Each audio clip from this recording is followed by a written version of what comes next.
Hello, everybody. Welcome to International Podcast Day 2017. We appreciate everybody joining in and taking part in our day of celebration. This hour, we have the two Janes. Two Janes, how are you tonight? We're great. How are you? Oh, I'm excellent. Thank you. Glad to have you on here. Before we let you introduce yourself and get to your session titled The Power of Connection, I just quickly wanted to thank all of our sponsors that are bringing International Podcast Day to life this year. Blueberry is a full-service podcasting company, a turnkey solution that will allow a new or veteran podcaster to get set up and running within 15 minutes. Pay them a visit at blueberry.com. And Studio 21 Podcast Cafe is a working cafe with 2 working podcasting and video casting studios. The grand opening happens September 30th, where they'll be broadcasting live throughout the day. Also, pay them a visit at studio21podcast.cafe. The Messengers, a podcast documentary, is a journey through the modern world of podcasting, uncovering the magic behind why podcasters do what they do. Get your copy of The Messengers, a podcast documentary, in iTunes and on Amazon by visiting themessengersdoc.com. And thank you to Potable.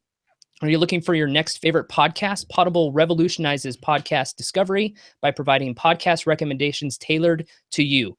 Start by going to play.potable.co. That's play.podibele.co. And finally, thanks to our bronze sponsors, the Audacity Podcast, the Modern Life Podcast Network, and Podbean. Well, Jane and Jane, I won't take up any more of your time. I'll be back here in 45 to 50 minutes. I will let you get going. Welcome to International Podcast Day, and thank you so much for your contribution. Thank you.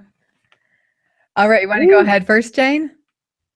Sure. All right. Okay, hi, everybody. Thank you for listening and watching, and it's really exciting to be here. So I'm from Melbourne, Australia, so it's 2 o'clock on a Saturday afternoon, so I'm definitely got the lucky end of the stick here with time of day. But it's a beautiful sunny day, and it's cool where I'm from in Melbourne. It's like an exciting day because it's grand final day. So our national sport is football, so different to American football, and it's the grand final today. So there's a bit of excitement in the air everywhere I go. But a little bit about me is I've been podcasting for about 18 months now, and I absolutely love it. I got into it kind of by default. I was chatting with a friend, and I said I just wanted to do a podcast, and he just got on my back, and off we went with it. And ever since then, it's evolved incredibly. And I still remember the very first episode I ever did started with no intro music, no intro, just me like tapping on the microphone, making sure that it was all working, and off I went. And ever since then, it's led me to meet the coolest people in the world. So my podcast is called the Your Revolution Podcast, and I have traveled the world and interviewed people, and I have learned so much, and it has improved my speaking ability unbelievably. But the rest of what I do lots of different things, lots of different projects, and I travel the world and teach people how to row and ski on the indoor rowers and skiers. So that's my Project Row and Project Ski. I do lots of coaching and workshops under the banner of the Me Project, and I do some kind of life transformation stuff. Huge focus on health and fitness with what I call the Your Evolution Reset. And I'm trying to think if I do anything else that requires me to talk about. Oh, yes, I take people on fitness holidays, so Urban Heartbeat, which is really fun. But that's it. And I met Jane. Well, we've actually never met, have we, officially? But I feel like you're one of my best friends ever. But she reached out to me, and I was on her podcast last week. So that's how we actually connected. And we came up with this idea of the power of connection, because it's such a huge basis of what we do and how we do it, and it's how we met. So I'm going to let Jane introduce herself now. All right. Well, thank you. Yeah, it is crazy how I'm echoing back to myself. Or is that getting that way for everybody else? Hopefully not. Okay, cool. All right. So I am Jane Ellen, and I have the Glistening Particles podcast. And what I do is I talk to basically inspiring random acquaintances that I run across around the world. And they really are around the world, which is kind of cool. Because of the truth is I haven't been out of the U.S. yet, but I do look forward to my world tour of meeting everybody that I've run into on my podcast. So what I do is I talk with people who are really inspired about life and have great stories to tell. And what's kind of fun is we go in with one idea of the story that they have to tell and learn so much about them in the process. My strategy when I go in and do podcasting is to ask like one question and then let everything else just follow from there. It's been really exciting. I just hit my 1-year anniversary last month, and I've had pretty exciting growth, and talked to basically 60 people over a year from around the world and heard stories from like every different walk of life. And that's sort of, I like to have, I call my demographic the world.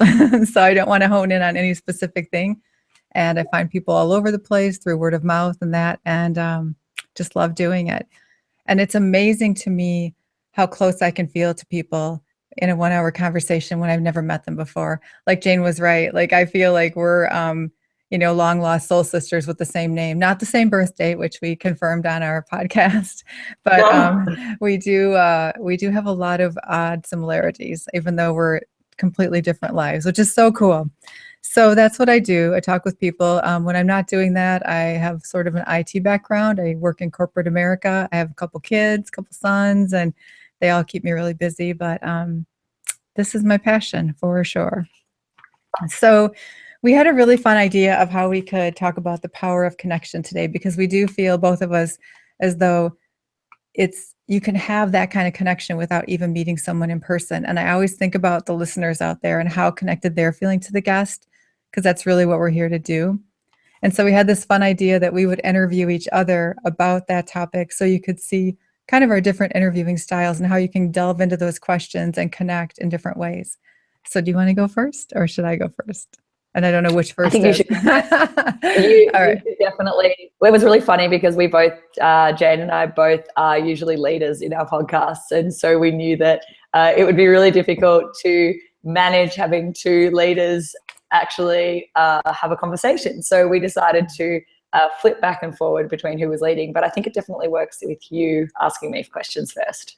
I will start then. And we also found out that every time we talk, the screen flips for you guys. So we were thinking, oh my gosh, between the two of us, because we're both the kind of people that are talking and thinking and doing at the same time, that we would have this. You guys are probably over there, and it's just like back and forth the whole time.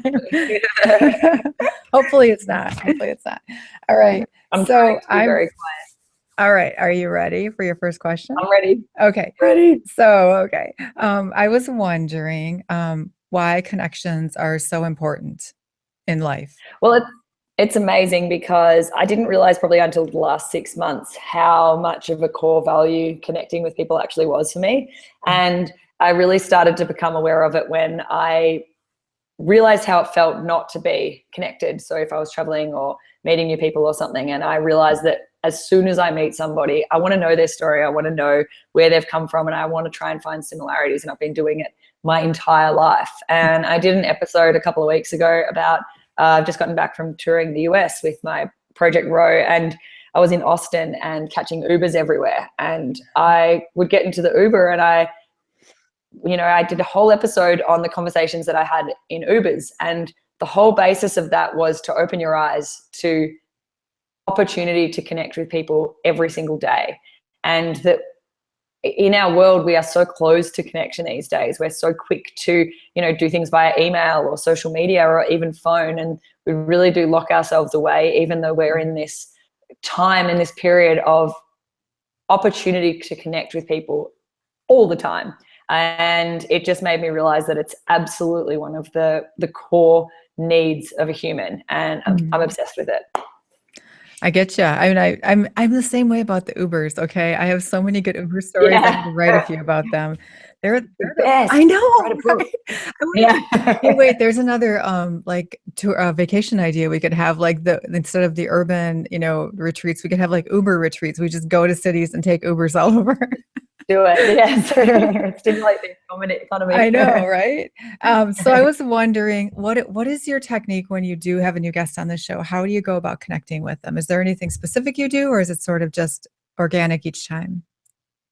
Well, it's really interesting, because with the people that I have on the show, I usually try and develop a personal connection to them before meeting. So I'll have talked to them or met up with them. And I do the majority, I think I've only done one interview via Skype. So I do the majority of, let's just say all, because I think I'm up to episode 87 episodes. I've done 87 episodes, but I do all my interviews in person. So I guess I spend a lot of time having a big pre-chat and getting to know the person. But anybody who's been on my show, I've been following for a long time, and I've been interested in a long time. So I feel connected to them.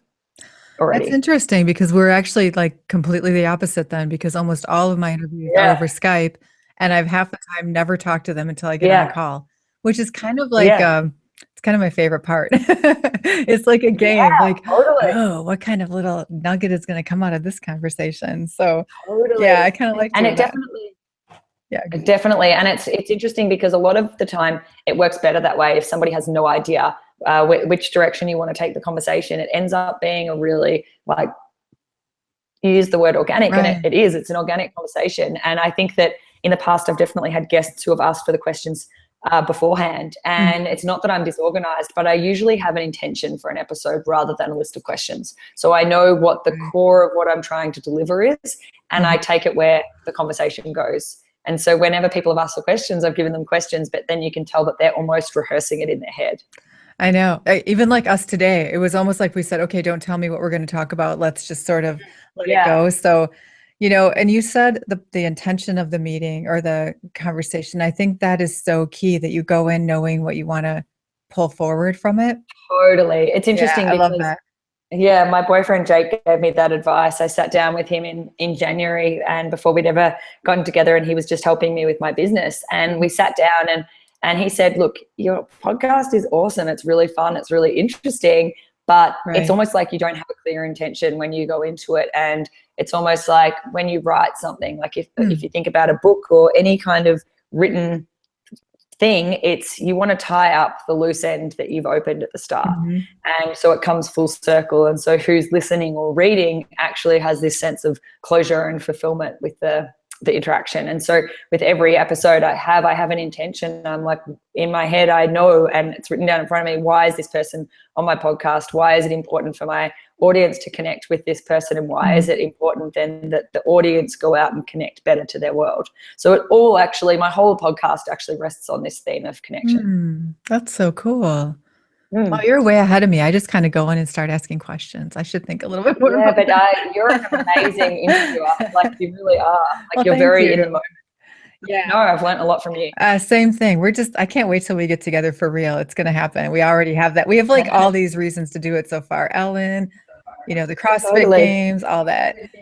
So, she's like, oh no, she's going to follow me everywhere. No, love it. So when you're so for podcasters out there and they're trying to do the same kind of thing when they're getting on with their guests, how important do you think that intention to be connected is in delivering a good episode? Oh, 100%. Like, it's like, because you've got to believe in the person that's on it with you, because if you don't, then you're not going to showcase them in their best light. And it's like, if you've got somebody on there, and I think it's really interesting to think about if, because I'm quite political and I'm quite, I'm not a fence sitter. I absolutely have opinions on things. And so I don't mean from the point of view that you need to be completely in agreement with somebody, but you need to feel like that person is great. Like, you have to believe in that person and what they stand for, even if you don't believe in what they actually do stand for. So I think it's important to have connected with them and to have a huge element of respect.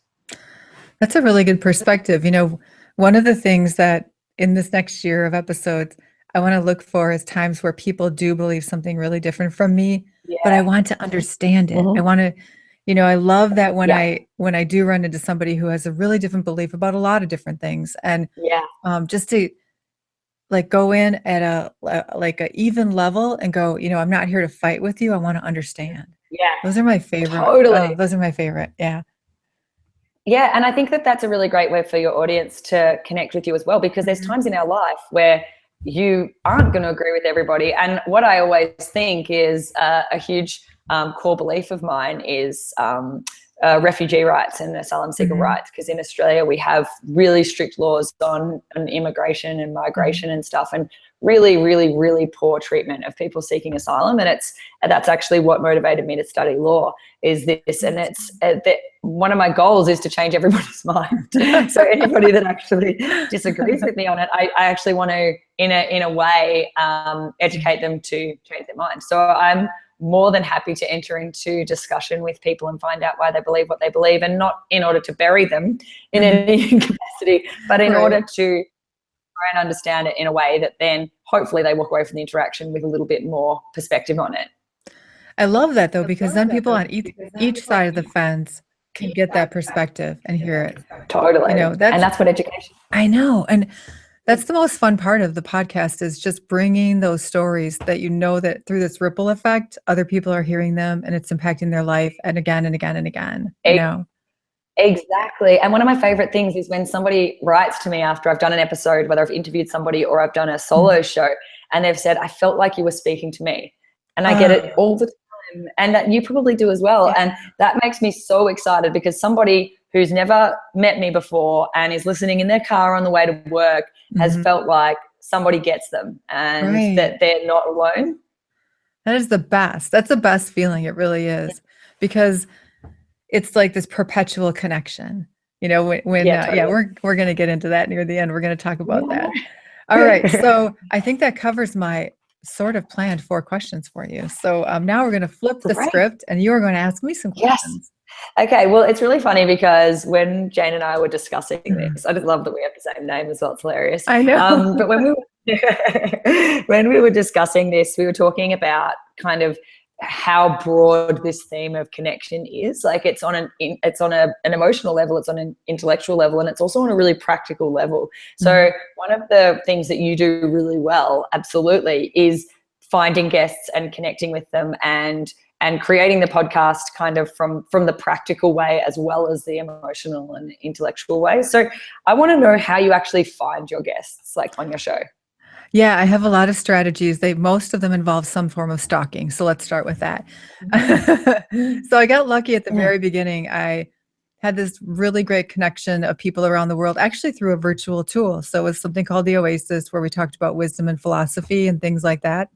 And what was cool about that is interacting with those people taught me how to be really authentic without having someone in the room. It taught me how to have conversations about what I believed in, how to have conversations that were where you really felt like these two people on opposite sides of the earth were really getting each other, you know? So that was my practice, sort of my practice grounds. And then I had some of them on the show to start with, which kind of got my rhythm going. But now what I do is I ask everybody I know, you know, everywhere I go, I'm like, hey, do you know anyone that would want to be on my show? And I go out and I stalk Instagram. It's kind of a good place for that, because people really showcase what they are passionate about there. And once you get into a theme, although it backfires on me, like today, Chani, who's doing my social media, she's been looking for tattoo artists. So if there's any tattoo artists out there, I'm looking to talk to someone. But all of a sudden, then on Instagram, you start scrolling through your feed, and all of a sudden, I'm like seeing somebody get branded. I'm like, wait, this is not what I want to see when I'm looking at Instagram. So it can backfire on you. So be cautious about that. But I really do. I watch social media. I talk to people in my community and my work around the world. I watch for, you know, I kind of just take who comes, whoever shows up, and whoever looks interesting as I find them. But I'm now starting to think about, oh, I want to talk to someone who does tattoos. Oh, I want to talk to somebody who trains horses. You know, I want to get into all these different kind of demographics, because every time I talk to somebody who's doing something I don't know anything about, it's kind of like just like a game. It's so absolutely fun that by the end of it, I feel like I played like the best game, you know? Yeah. So yeah, that's what I love to do. I love it. How did you find me? I think you were on my Instagram feed, is what I think it was. It was through Instagram. Yeah. But you weren't getting branded, so that was good. Yes, I know.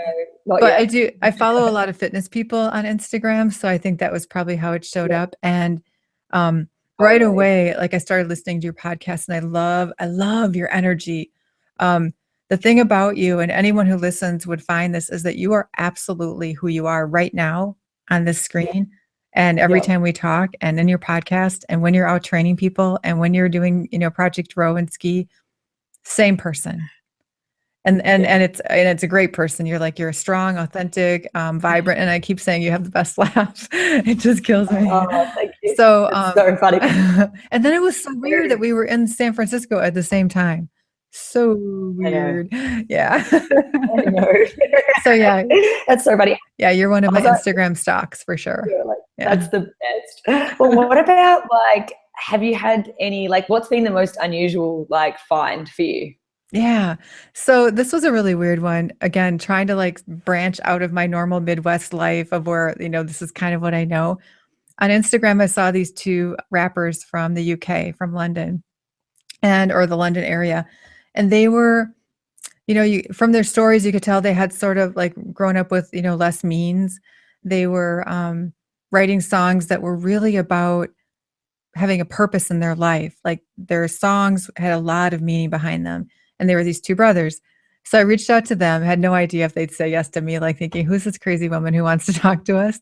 And they were so much fun. I mean, first of all, they were completely out of my demographic of people I've ever talked to in an intimate way, where you can get to know them. And then they were the first people where I interviewed two people at the same time, which was challenging. And they were the first people ever that I interviewed on video.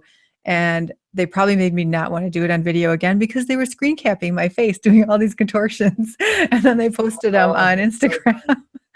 Yeah, but it's okay. It's okay. I didn't mind. They were doing it in good fun. But it was just like trying to keep these two brothers who were like young and full of energy. And they had to put them in separate rooms, not because they were out of control, but they were echoing back. So it was just like a whole fun thing. And from them, I got this, they sent me this photographer from the UK who's like really been another one of my top favorite guests of all time so far. So yeah, they were the crazies, the first crazy, like way out of my normal life.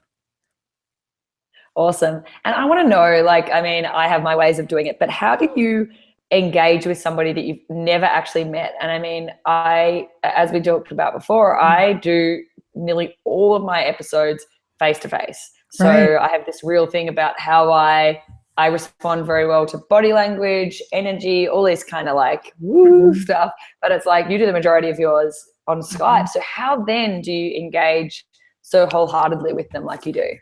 Yeah, it's kind of tricky. So initially, what I would do is have like a 30-minute pre-call with them to kind of get a rhythm going, so we'd have some rapport.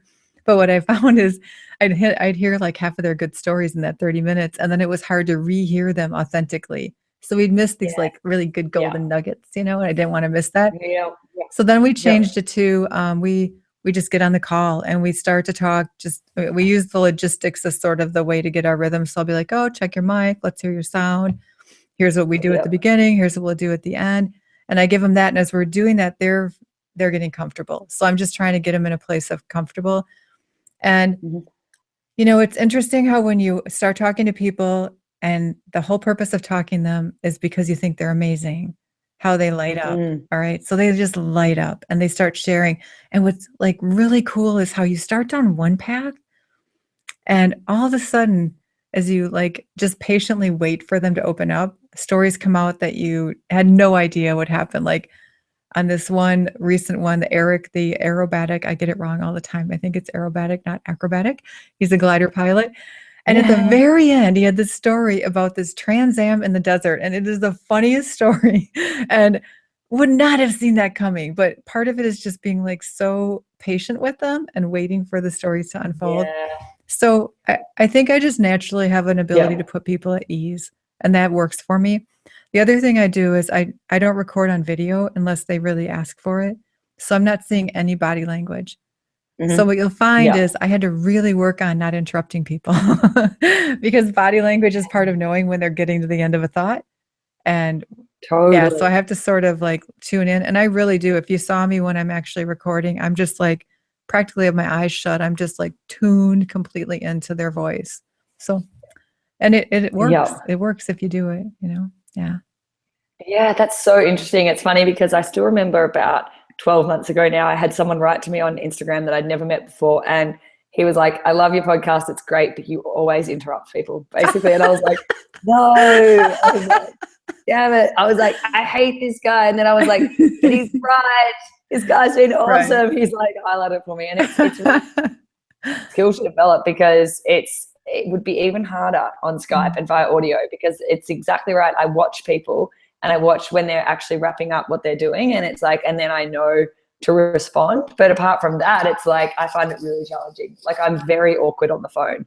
I'm like, and I'm awkward on video. So we're like opposite that way. Yeah, it's taken me a lot of time to get to the point where I know to be patient and wait. Yeah. And even then, sometimes I miss it. Or, for those podcasters out there, there's this like really sweet spot of how long you want to let somebody answer a question before it gets like, okay, that's enough. Let's go on to something new. And you probably are having that with me right now. No, not at all.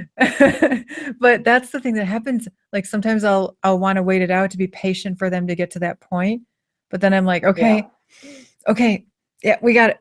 And I'm like, when can I interject and not sound like I'm totally stomping on what they're saying and get on to something different, So it takes a ton of practice. Like that's the beauty of podcasting. You listen to your first episode and you go, oh yeah, I hear all the things there. And then you go to like your 100th episode, you're like, okay, I see the progress. And then your 200th episode and you see the progress. And that's kind of the fun of it. I kind of equate it to golfing. You know how people golf their whole lives and they keep getting incrementally better? That's kind of what podcasting is like. You start and you get better and better and better and better and better all the time. Totally. That's so funny because I probably would have been like, and even though I'm not a drinker, I'd be like, it's like wine. It just gets better. I'm trying to keep it in the fitness zone here, Jane. I know. I was like, I've never thought about golf. My only association with anything golf related is where I run down by the river. It's next to a golf course. And I'm like, that's actually all I know about golf, that there is a golf course within a kilometer of my house. Well, yeah, if I fess up here, I've golfed once. And the one time, I did really well on the first hole and everybody finally thought I found my sport until the second and the rest of them. Then it was no. Like, this is not for me. No. That first hole luck, that was enough. Funny. So the last question I have for you here is then, how do you prepare for your episodes? Yeah, I think I buck all the normal systems on that one too. So what I do is I really don't research them. Now, if I were doing like you do, where you're talking to people in a specific field most of the time, and you're honoring the things that they contribute, I can see where you would want to research. And for me, though, I love that sort of, I call it the gooey feeling where I'm like so in the zone and all of a sudden I hear that thing that they say and I'm surprised. And most of the time that works for me. So I really don't research them. I do enough to stalk them and find out a couple things, but I want to really have it be whatever comes, whatever they want to share and be theirs. A couple of times it's sort of burned me because I've had someone on who's had some awards and I have no idea. And I'm like, but yeah, I feel like I feel like I do a better job because my guests are so diverse at just really leaning into them, telling what they want to share that day. Yeah, awesome. I just thought of something. Have you had a moment that you've been like, and you're recording and it's like something's gone wrong? Because there's something I can think of for me and I want to hear if you've had one too. Oh, sure. You mean not technically, but just like the story? Yeah. Conversationally, yeah. Yes, I have. And I've had that happen a couple times. And in both cases, it was people who were way over prepared. Like they really came on the show to bring their agenda. And I couldn't break them. You know what I mean? I kept trying to like peck in and get a little, like take them down a little bit different path. But they were just like, basically they could have given the same speech in front of a group of people. There wasn't, it wasn't that authenticity. So it's a risk that I take, because I don't pre-screen anyone for the most part. But that's probably the toughest thing. And then someone was debating with me once and I didn't want to like totally, be a jerk and totally debate with them. And then afterwards, a friend of mine said, hey, people think that's fun too. Debate with someone if it's your, and I know you would have done it. You would have taken it, but so what's yours? What's your thing? Well, it was really funny because I had this guy on my podcast who's pretty big here in Australia, and I had spoken to him so many times leading up to it, and he tried to sell me a lot of things. So he knew exactly.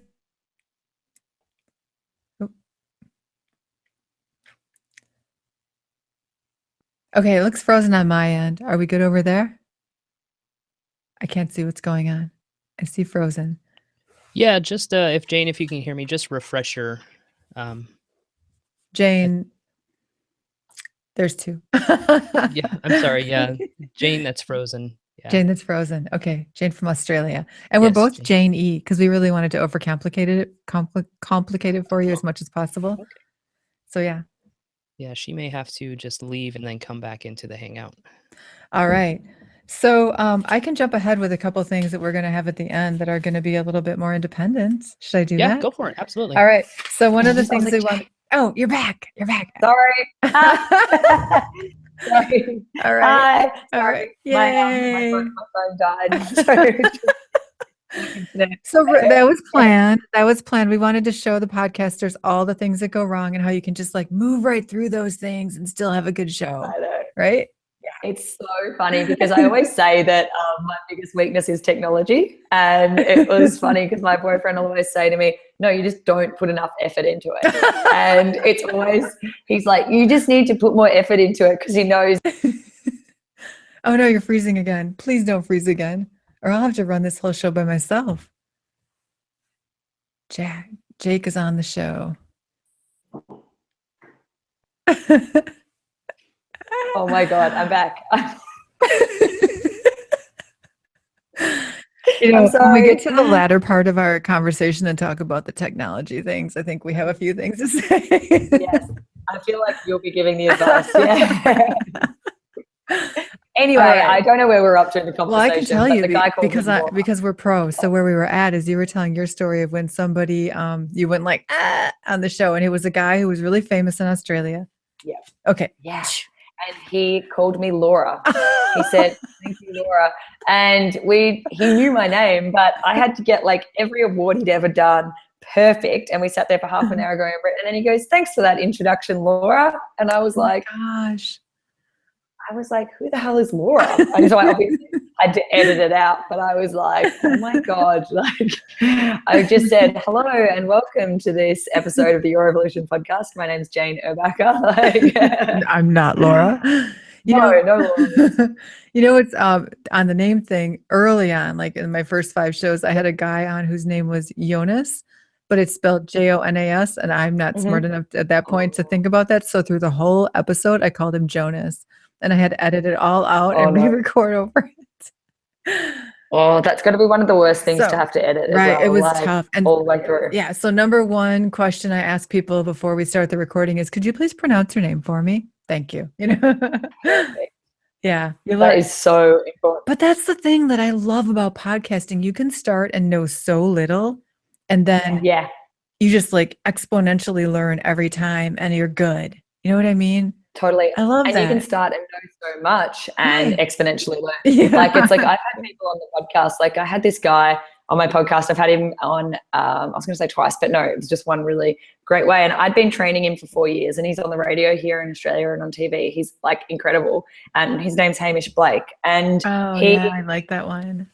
Yeah. Oh my God, he's so amazing. I'd been personal training him for 4 years. I've been friends with him for such a long time. And then we get into the podcast and I was like, wow, there is so much depth to you. And it always reminds me that you can be as close as anything to people in your life and still not know their actual story and their message and their motivation. And that was such a great lesson for me, that it's like nobody is too close or too far from you to try and engage with. I love that story. His episode was phenomenal. I think I've listened to that one twice. So good. Yeah. What's amazing too is what people will share, in a public format like that, when you really lean into, and like, I don't mean to use that phrase again, but where you really just like listen and give them the space to talk about what they want to talk about. Like even the photographer I mentioned, we had this really great episode, but then I left the audio recording at the end. And I do that usually after we wrap, just in case some sort of golden nugget happens, but I ask their permission. I don't just use it. But at the he's like, I didn't say that. No, but at the end afterwards, he started talking about how he has like chemical, he has depression, like not environmental, but like a biological depression since he was really young, and that over time, he's found that he gets his best and most creative ideas when he's in the low. So he's got bipolar. So he's in the low. I'm like, you've like turned that into a superpower, you know, and that moment of that like super just like conversation and no pressure. And he was he agreed to put it in the show. So I edited it back in. It was so good. And for people to hear him as a like amazing photographer say that can have them look at their own bipolar or depression a different way and find a new way to use that, you know? Yeah, it was amazing. It was good. That is awesome. Guess they're so awesome, aren't they?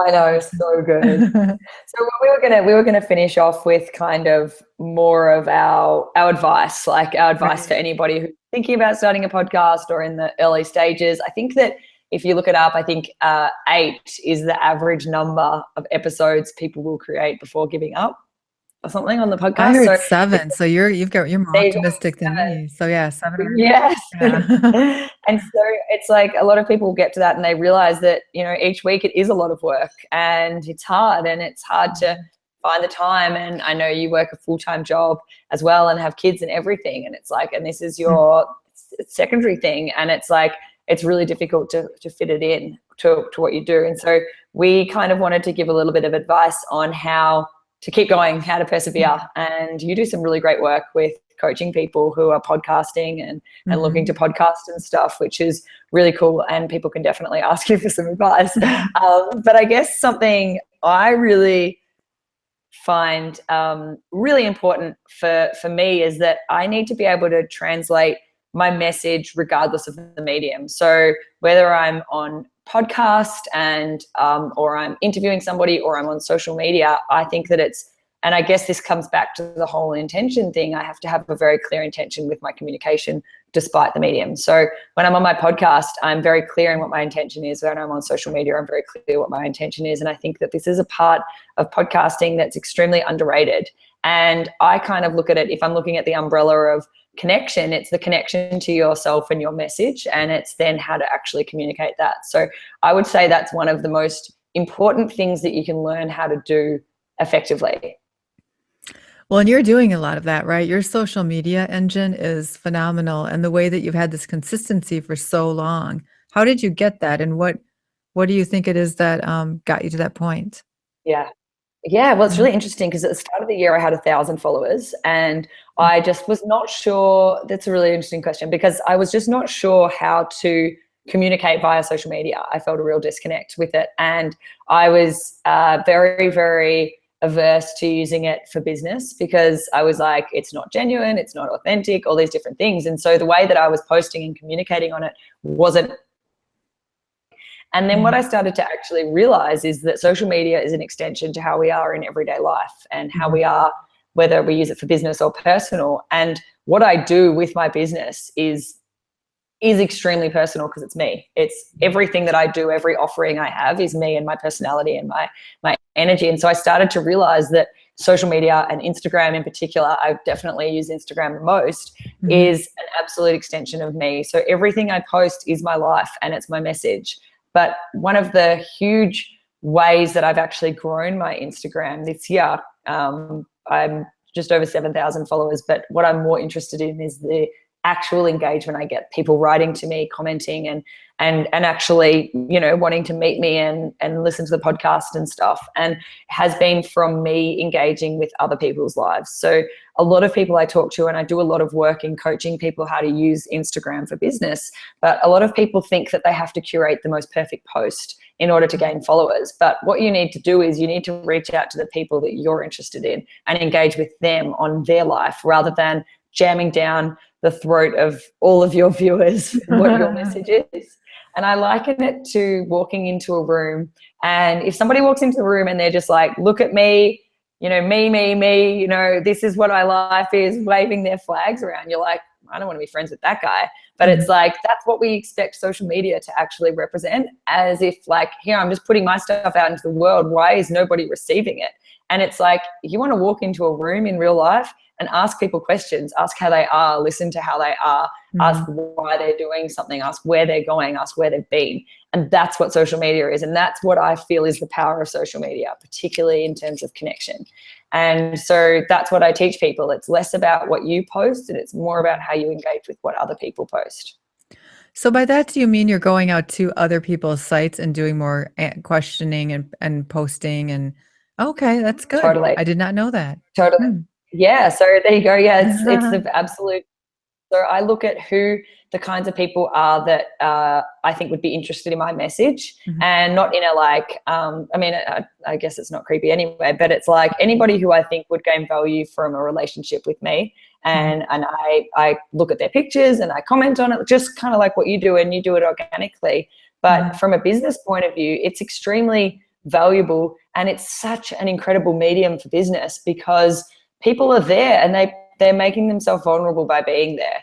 And so you figure out who the kinds of people you want to work with. And in my way, it's like for Project Raw and Project Ski, it's gyms, and it's gyms that I admire, because I'm not going to go into a gym that I think is, you know, not teaching people correct movement or not caring about people's results. And I write to them and I ask them questions and I comment on their pictures, and it's not like a like, but it's real. And I did an episode a couple of weeks ago about real life likes, and I talk about how social media is exactly the same as real life. It's like, if you're interested in somebody in real life, go up and ask them a question about how their life is and show interest in the answer. And it's the same thing in social media. It's like, if you're interested in somebody's life, go to what they do and ask them a question and wait for the answer. And it's like, so I get really excited by Instagram now because I see it as a whole different community that I have now. That's such great advice. I'm not even kidding. Like, I think I learned something to do this weekend and work on new ways to, I mean, we're doing more in social media, but I love the way that you said that. In fact, even in, I mean, it gives people the chance to really go out and connect with other people without having to leave their house. Like, even in my own world, I'm in my studio working, I work from home, I'm in here doing things. And even just when I go to a different city and do normal things like go to the gym or go do something else, I'm like, oh, there's all these new people to connect with. But really through Instagram, there's billions, you know, or probably millions, right? Totally. And totally. And it's using it for good. Like, and I think that there's so much negativity about social media in terms of judgment and you know, hate and stuff. And it's like, you can absolutely use it for hate. Like, you can use your life for hate, but it's like that there is so much positive and reinforcement and, you know, real actual inspiration that you can gain from it. And I have to say that the connections I've made with people in different parts of the world, like you, for example, they're really, really valuable to me. They are life-changing, you know, and I can't even, like, I would have never, like 5 years ago, imagined that was going to happen. And so people need to remember to, like, really connect. If you see someone that you think they're amazing, go talk to them. Yeah, I do that all the time, but I didn't think of how much more I could do. So that's great advice. What's your next thing? And what else? What else do you got? Oh, my next thing is that, what did I write here? Which actually just segues perfectly on from what you just said, but don't be afraid to ask for what you want. And I think that it was really funny because I remember the first time you wrote to me, and I was like, I just can't take any more. And I knew it was a positive opportunity, but I was fully just like at my like peak. And you really were like, no, I want this. And I'm not afraid to ask for it again. And I think that one of the coolest things that's happened for me is I've written to people or reached out to people who were like, I was a fan of, like a huge fan. And next minute I'm sitting face to face with them asking them the coolest questions. Isn't that amazing? That is like the best moment. Oh my gosh. I know. It's so much easier than people think. I mean, people say no. You have to get used to hearing no. I mean, at least I do. I don't know if you've run into that, but I've had one no. I've probably had more than that, but I am asking a lot of random strangers, so it kind of goes that way. But yeah, exactly. There's only been a few I haven't. But it's still, I mean, I understand people. I was stood up once for an interview with no explanation. That one I can't, like, I'll be like, okay, well, you missed out on that one. But anyway, for the most part, it's been good. And so many good relationships. Like, the people that I've met are just like they're lifelong friends. I always say they're like, I feel like part of them lives in my heart after we have our conversation forever, which is the best. So what else do you have there? What is your other big tip? Nothing. I want to know what your tips are. That's it? Okay. That's it. All right. I want to hear yours. So mine, which you probably can guess, everybody listening can guess, is I think the number one thing is to be yourself. Like, don't pretend to be a different person. Don't pretend to be like a professional interviewer. Don't pretend to be some other famous person that does interviewing. Just 100% be yourself. And that's going to let the guests be themselves, and it's going to give the most, it's going to resonate most with the people listening, because they're going to feel that. They're going to feel that through the show. So I think that's the number one thing. The other thing was, this is make the technology simple. So believe it or not, you don't have to spend thousands of dollars on technology. But the most important thing is have the guests know to have something like earbuds or headsets, and they don't have to have a microphone. They can even just use like the thing that's in the earbud itself, and their laptop or phone or whatever. Make it super simple for them, especially if you're doing it over Skype like I am. And then for myself, keep mine ready and simple, because the thing that trips up the guests at the beginning is if there's a technology glitch, it kind of gets them all a little bit nervous. Like, I don't know anyone who that just happened to like 40 minutes ago, but that would be me. Really, I'm a professional podcaster and I cannot get my microphone to turn on. That was not a good moment, but it does. It throws off your rhythm. Like you have to kind of go, okay, deep breath. I can do this. The last thing was, and this was one where someone wrote to me and said, gave me a tip about how I sounded. They're like, hey, you were just I just listened to this episode and you were like super hyper and the guest was really mellow and that was really hard to listen to. And I'm like, me? So anyway, I realized that I need to learn to kind of gravitate to where my guest is at, because, and what's been a great lesson by that is I've had more guests like that are more of a, subdued and mellow, and there's the way that they speak, yet their stories are just as good. And so when I can kind of gravitate to their level, I get more of their story, and it's, I get the same effect at the end, same like, oh my gosh, high of like, whoa, that was a great story, but I haven't like crushed them in the process. So really gravitating to their energy is important. Yeah, great. Yeah, I love it. That's what I got. So that's sort of the thing. That's what I've been working on in my podcast coaching, is trying to create things that people can take and go with as I'm working with them. So one of the things I'm giving, got for people on my website that's coming up new is a whole list of these, how to work with your guests, like some before the conversation, right at the beginning, during, and after. And they can go get that for free off my website, glisteningparticles.com. And is Jake around? Can he say it for us, or would that be really awkward? Oh, I know. So her boyfriend Jake is our sort of pseudo producer today, keeping us on track. And he says glistening particles like nobody else. I'm going to have to hire him. Totally. He's got like the most beautiful voice and accent. He does. Yeah. So when you hear the male intro to the show, you'll know who we're talking about. Yeah, totally. He's the best.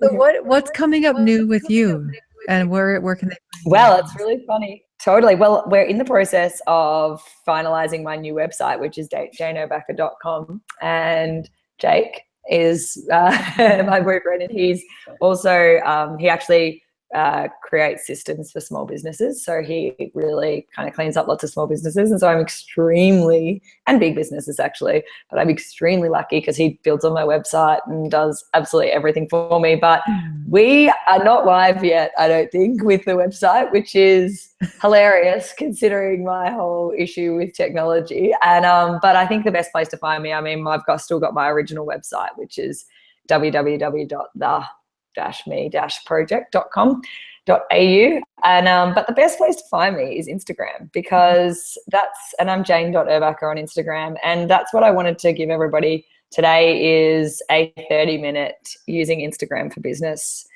consult, which I think it's something that I've been doing all year, and I have the best fun with it because people can really measure their progress on it. So whether you're a podcaster or you just use Instagram for business for a different business, then this could be pretty perfect for you.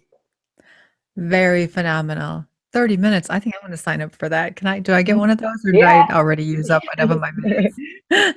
Well, apparently janeerbacher.com is actually going to be live within the next 48 hours. So yes, you can, or you can write to me on Instagram. All right. Sounds good. Well, this was That's fun. awesome. This was fun. So I also want to fun. thank everybody, Jake and Lee and everyone who created this really amazing venue for us to come and talk about things like podcasting, because I'm telling you, after 1 year of podcasting and knowing how much work it takes and how much time, there was a moment where I thought, do I keep doing this? Like I've got a full life already. Do I keep doing this? But I cannot imagine my life without it anymore. That's how much it's ingrained in me. So thank you for giving us this venue, you guys. This was amazing. So good.